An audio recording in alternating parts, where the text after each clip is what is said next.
Akala ko dati yung buhay namin puro lang kamalasan, kasabay ng pagpasok ko sa mundo ng baangasan. Pero ayos lang kasi ito ang gusto kong lakaran. Nagulat sila nung biglang lumipad yung akala nilang basahan. Teka muna, dahan-dahan, huwag masyadong malakas. Pumuputok na sa loob kasi maraming palabas.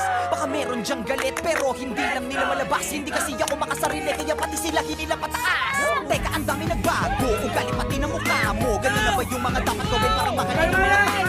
Sa bagay sanay ka naman mo, respeto daw kahit pa ba. No, kung gusto nyo ng respeto, tanungin nyo na sila kung magkano. Huwag magpapakapekto, kala mo perfecto. Lalo pag nagsalita na yung mga yakala mo walang depekto. Samantalang ako, ginawa ko lang lahat ng ito ng puro diretsyo. Habang ikaw kailangan may siraan ka para lang maka-asenso. Para ka lang chismoso, ginawan na lahat ng kwento. Isa kang kupal na manunulat, ya puro ka lang invento. Tinapakan, inangasan, sinabihang, umalis na lang ako rito. Nilabanan, hinayaan, kaya ngayon ako na ang bang paborito. Titirahin mo ko si Balong nang nagdala. Huwag kayong pag-alala, meron din kaming dala. Ganyan naman yung mga ululi, nakilig mangumpara. Nagpapanggap na malawak ang utak, makitid pala. Tanga ka, halatang talang